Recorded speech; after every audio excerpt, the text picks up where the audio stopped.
Ibihe byiza nshuti bakunzi ba Theo Barasa Network. Ugiye kubagezaho icyegeranyo twise ibitero byo ku ya 11 Nzeri mu mwaka wa 2001. Ni mukore subscribe, like ndetse muna sharing. Ibitero byo ku itariki 11 z'ukwezi kwa 9 mwaka wa 2001 ni ibitero bine by'ubwiyahuzi byabaye kuri iyi tariki muri Leta Zunze Ubumwe za Amerika, bitana abantu 2977 i Manhattan muri New York, i Arlington muri Virginia, i Shanksville muri Pennsylvania mu masaha hafi abiri. Hagati ya saa 2:14 na saa 4:03 byakozwe n'ibyihebe byo muri Al-Qaeda. Ibi bitero byagabwe ku nyubako ziherereye mu majyaruguru y'Iburasirazuba bwa Leta Zunze Ubumwe za Amerika, harimo inzu ndende ya World Trade Center. Mu gitondo cyo kuwa 11 z'ukwezi kwa 9 mwaka wa 2001 ibyihebe 19 byashimuse indege enye. Indege ebyiri bazigongesha imiturirwa y'impanga ya World Trade Center i Manhattan i New York, iya gatatu bayigongesha Pantagone, icyicaro cya Minisiteri y'Ingabo i Washington. Hapfa abantu bose bari bari muri izi ndege ndetse n'abantu bakoraga muri ziriya nyubako. Iminara ibiri ya World Trade Center ireshya na metero 415 y'uburebure yikubise hasi uko yakabaye, ituma hagwa n'izindi nyubako ebyiri. Indege ya kane yagurutse yerekeza mu murwa mukuru wa Leta Zunze Ubumwe za Amerika, ariko bitazwi inyubako iri bugonge yasandariye mu kirere igwa Shanksville muri Pennsylvania, nyuma y'uko abagenzi n'abakozi bo mu ndege babwiye kuri telefone ibyari birimo kuba. Ibitero byo ku ya 11 z'ukwezi kwa 9 mwaka wa 2001 nibyo bitero by'ubwiyahuzi byahitanye abantu benshi ku butaka bwa Leta Zunze Ubumwe za Amerika. Imibare igaragaza ko hapfuye abantu 2977, hakomereka 6291. Igitero cy'imiturirwa y'impanga cyonyine cyaguyemo abantu 2753, harimo abazimya inkongi 343 n'abapolisi 60. Ku ya 17 z'ukwezi kwa 10 mu mwaka wa 2001 Mary Robinson wari umuyobozi mukuru w'ishami rya Loni rishinzwe uburenganzira bwa muntu byemeje ko biriya bitero biri mu byaha byibasiye inyoko muntu. Komisiyo y'igihugu ishinzwe ibijyanye n'ibitero by'iterabwoba kuri Amerika yashinzwe mu mwaka wa 2002 kugira ngo isobanure uburyo ibyo bitero bishobora kubaho no kujya imenya uburyo bishobora kuburizwamo ndetse ntibizongere no kubaho. Muri raporo yayo yasohotse mu mpera z'umwaka wa 2004 mu kwezi kwa 7 yemeje ko umutwe wa Al-Qaeda ari wo wagabye biriya bitero hamwe n'abiyahuzi bayo 19. Yemeje kandi ko umuyobozi wa Al-Qaeda Osama bin Laden ari we wateguye biriya bitero. Nyuma y'ibi bitero Amerika yayistangiza ikiswe intambara yo kurwanya iterabwoba, hagabwa ibitero kuri Iraq na Afghanistan. Ikiragano cyose cy'abantu barakibuka neza aho bari ubwo bumvaga amakuru y'ibitero kuri iyo tariki. Tugiye kubagezaho imwe mu minota y'igitero n'ihungabana ryabaye muri icyo gitondo cy'umunsi, hari kuwa kabiri. Isaa 4:59 American Airlines Flight 11 yahagurutse ku kibuga cy'indege cya Boston Logan International igana i Los Angeles yuzuye abagenzi, umupilote na mugenzi we hamwe n'abakozi b'indege. Mu bagenzi 81 hari hicayemo ibyihebe 5 bayobowe na Mohamed Atta wo mu Misiri. Umugambi w'igitero uratangira. Ni umugambi wari wacuzwe mu gihe cy'imyaka 5 ku birindiro bikuru bya Al-Qaeda muri Afghanistan. Khalid Sheikh Mohammed, umunyapakistani ufatwa nk'ubwonko bw'ibi bitero, yazanye igitekerezo cyo gutoza abahezanguni biyitirira Islamu bakaba pilote bakazashimuta indege bakanazitwara kugira ngo batere Amerika. Uyu mugambi wemejwe n'umukuru wa Al-Qaeda, umuherwe wari utunze za miliyoni z'amadolari wo muri Arabia Saudite, wakurikiranwaga na Amerika, nyuma akaza kuba umuntu uhigwa kurusha abandi bose ku isi. Uwo nta wundi ni Osama bin Laden. Isaa 2:14 mu wundi muhanda w'indege muri icyo kibuga cya Boston, United Airlines Flight 175 nayo yarahagurutse yerekeza i Los Angeles, irimo abakozi 9 n'abagenzi 56. 5 muri bo bari ibyihebe. Muri ako kanya muri indege bya byihebe byabashije kwinjira mu kizuru cy'indege bahigika abapilote bayo. Mbere na mbere babanje kwicisha ibyuma abakozi babiri b'indege, cyane cyane bikozwe na ba rushimusi bari bicaye mu cyiciro cya mbere cy'abifite. Maze Ata umwe gusa muri bo wari waratojwe gutwara indege ahita agera kuri ba pilote aherekejwe n'umwe muri bagenzi be. Umwe mu bandi bashimusi yahise atera icyuma umugenzi. Uwo mugenzi ni Daniel Lewi wabaye umusirikare wa Israel mu myaka 4 wari wicaye neza inyuma ya Ata. Bikekwa ko yishwe ari kugerageza kuburizamo uyu mugambi mu ndege. Kimwe n'ibyabaye mu zindi ndege zashimuswe, abandi bakozi b'indege n'abagenzi bategetswe kujya mu gice cy'inyuma cy'indege. Aba baterabwoba bakoresheje imyuka iryana mu maso banakangisha abagenzi bombe, ariko bikekwa ko ntayo bari bafite. Saa 2:20 American Airlines Flight 77 yahagurutse kuri Washington International Airport Washington DC irimo abakozi b'indege batandatu n'abagenzi 58 barimo abashimusi batanu. Yari yerekeje i Los Angeles. Abashimusi bagombaga kuva ku mpera bakajya ku yindi. Saa 2:24 atagerageje guha ubutumwa abagenzi, ariko akanda hatariho maze aribeshya atanga amakuru y'uko indege yashimuswe ku bagenzura ikirere i Boston. Yahishuye ko atari indege imwe ahubwo ari nyinshi zashimuswe. Abagenzura ikirere byarabavanze batangira kwibaza ikiri kuba, ariko ubutumwa bwa kabiri bwata bwasize nta kundi gushidikanya. Iyi ndege iri mu rugendo yari yashimuswe. Kugeza ubwo abayifashe bari bazimije transponder, akuma gafasha abagenzura ikirere kumenya buri ndege, kumenya inzira irimo, umuvuduko n'ubutumburuke ukiriho. Ibi bituma bigorana kumenya aho indege igeze. Amakuru yo gushimutwa kw'indege yatangiye kugera mu butegetsi bw'ikigo cya Amerika gishinzwe indege za gisivile FAA. Hagati aho indege zakomeje guhaguruka muri Amerika nta kuburirwa. Muri zo ni indege ya 4 ari nayo ya nyuma yashimuswe uwo munsi.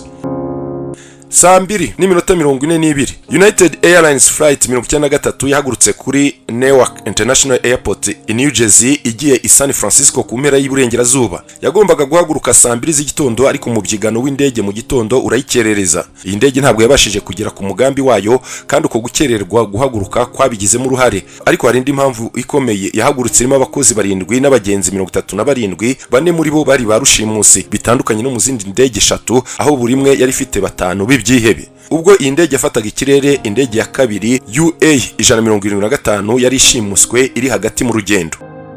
Saa 2:44 hashize iminota 30 ishimuswe AA-11 yaciye mu kirere cya New York gikenkemuye. Ntabwo cyari ikirere kitarimo ibicu gusa, nta n'indi ndege yari ikirimo. Abacunga ikirere bagize ngo ni indege yerekeje kuri John Kennedy International Airport, maze basaba indi ndege kuyivira mu nzira. Nubwo yari mu kaga mu gihe cy'iminota 15 kandi ari inyuma mu ndege, umugenzi witwa Madeleine Sweeney yari yakomeje kubwira kuri telefone buri kintu Michael Woodward ukuriye iby'indege muri kompanyi ya American Airlines.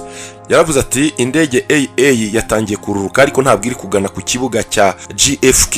Sweeney yagize ati hari ikintu kibi, turi kumanuka vuba vuba. Woodward yasabye Sweeney kureba mu kirahure niba yamenya aho bari. Sweeney ati turi kugurukira hasi, turi kugurukira hasi cyane, kandi turushaho kugana hasi. Hashize amasegonda make aravuga ati mana yanjye turi hasi cyane. Naho kuvugana kuri telefone byarangiriye. Saa 2:45 AA-11 yagonze umuturirwa wa Northern Tower, umwe mu nzu z'impanga za World Trade Center zari ndende muri New York mu myaka igera kuri 30, zifite amagorofa 110. Igikuba cyahise gicika. Constance Labeti icyo gihe yakoraga mu igorofa rya 99 muri South Tower, ubwo yarebaga indege ya mbere iza. Ati nahise ngagara, sinavuye ahondi, sinashoboraga kuva ahondi. Ijwi rye riri mu y'abarokotse n'ababuze ababo bibukwa kuri iyi tariki ahashyizwe urwibutso rw'ibyabaye. Ati narayirebaga iza yegera gahoro gahoro, nabashaga no gusoma AA ku murizo wayo, nashoboraga kubona ibirahure byijimye ku kizuru cyayo, nuko nari ndi hafi. Kwihonda kuri North Tower byari yasiriye bikomeye. Iyi ndege yashwanyaguje kuva mu igorofa rya 93 kugeza mu rya 99, ihita yica amagana y'abantu. Muri uko kugonga, ibitoro byari byuzuye byahise biturikamo umuriro wafashe ibice byinshi by'iyi nzu kugera ku magorofa 4 yo munsi y'ubutaka. Hamwe na hamwe ubushyuhe bwageze kuri °C 1000, n'umwotsi ukomeye w'umukara ukwira amagorofa yo hejuru, yaba kuri North Tower ndetse na South Tower. Ubutabazi bw'imbere muri izi nyubako bwasabye abantu kutava aho bari, ariko shebuja wa Rabeti uwitwa Ronnie Fazio yategetse buri wese kuva muri iyi nyubako akoresheje za escalier. Uyu mwanzuro warokoye abantu babarirwa muri za 100. Saa 2:56 hashize iminota 10 indege ya mbere ikoze ibara, hari hasigaye ahantu hato ku magorofa yo hejuru ya North Tower taragerwaho n'umunyota, ubushyuhe n'umwotsi mwinshi. Amashusho y'abantu bari guhanuka cyangwa gusimbuka muri metero 300 hejuru bakitura hasi yariho aboneka, nta warokotse. Iki cyago cyafashe indi ntera yo kuba giteye ubwoba. saa 3:03 indege UA 175 yaraje nayo ihonda kuri South Tower ya World Trade Center isenyura igorofa rya 77 kugera ku rya 85. Hari hashize gusa iminota 17 ya mbere igonze North Tower. Ubwo kandi hariho haba ibikorwa by'ubutabazi binini mu mateka ya New York. Constance Rabeta yariho yiruka n'amaguru amanuka ubwo indege yagongaga inzu yararimo South Tower. Mu butumwa yatanze buri mu rwibutso rw'itariki ya 11 z'ukwezi kwa 9 Memorial and Museum, agira ati ndumva nari ngeze ku igofa ya 72 ku ya 75 twumva urusaku rukomeye cyane, abantu bari ku ngazi batangira kugwirirana. Numvise ari nk'umuntu ufashe iyi nzu akayinyeganyeza akongera akayisubiza hasi. Nari nafashe nkomeje ku byuma byo ku ruhande, niyo mpamvu ntaguye, ariko abantu benshi barahanutse baragwa. Rabeti yarakomeje amanukagana hasi akeka ko ari North Tower yahirimye ikagwa ku yabo, ariko miliyoni z'abantu bari kuri za televiziyo bari babonye ko indege ya kabiri yari yagonze inzu ya kabiri aho Constance Rabeti yarari. Ibyo bamwe bari babanje gutekereza ko ishobora kuba ari impanuka byahise birangira. Bitandukanye n'indege ya mbere UA 175 uburyo yagonzemo inyubako bwatumye hari ibice by'inzu bitibasirwa. Imwe mu nzira ya escalier nayo ibasha gukomeza gukora nibura kuva ku igorofa ya 91 kumanuka, ariko kumanuka ntibyari byoroshye. Umuriro, umwotsi, umwijima n'umuvu w'ibitoro byatumaga bikomera guhunga. Hari n'ikindi kibazo ku murongo w'ubutabazi. Serivisi z'ubutabazi zari zarengewe n'abahamagara nabo bakagira inama abantu kuguma aho bari kugeza ubutabazi buhageze, baba bari munsi cyangwa hejuru yaho indege zagonze, cyangwa niba ubwabo bashobora kuhivana. Imibare irahinduka, ariko biboneka ko abantu batageze kuri 30 babashije kurokoka muri South Tower bakagera hasi bavuye aho indege yagonze cyangwa hejuru yaho. saa 3:24 nyuma gato y'igitero cya kabiri kuri World Trade Center, American Airlines na United Airlines zafashe umwanzuro w'uko nta yindi ndege muzayongera guhaguruka mu gihugu. Uwitwa Eddie Bakinga, umukozi ushinzwe ubugenzuzi bw'ikirere wa United Airlines ufite ubunararibonye bw'imyaka 40, yiyemeje kurengaho aburira buri ndege ari kureba muri radari uwo munsi.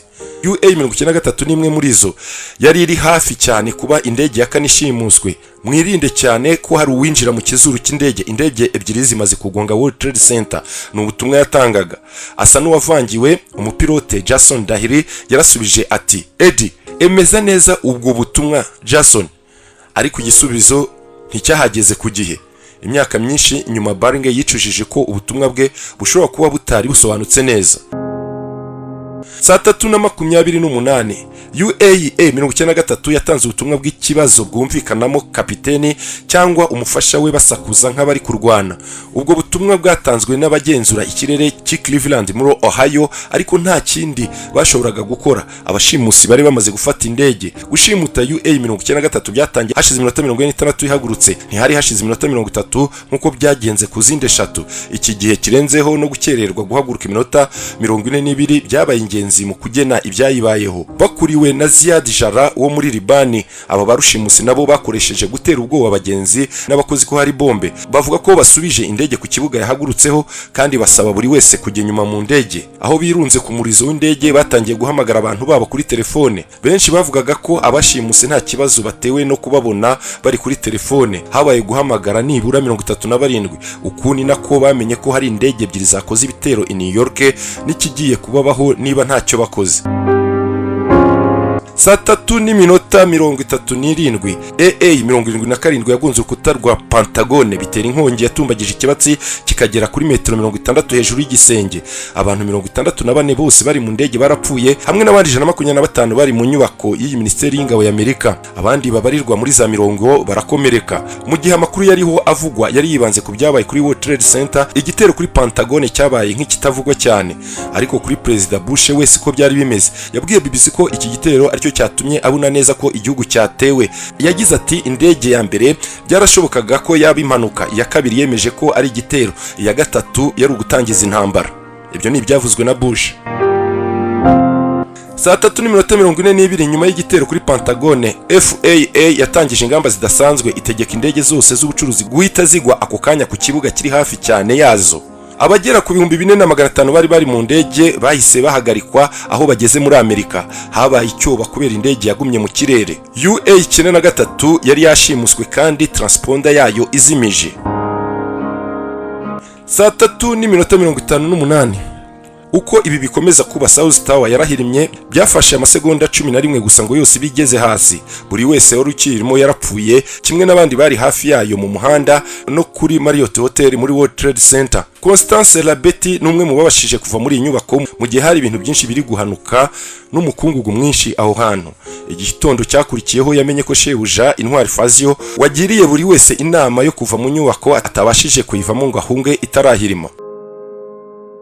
Saa 4:03 mu minota 6 abagenzi muri UA-93 bariho bagerageza kwinjira mu kizuru cy'indege ngo barwanye abashimbusa indege bayibambure.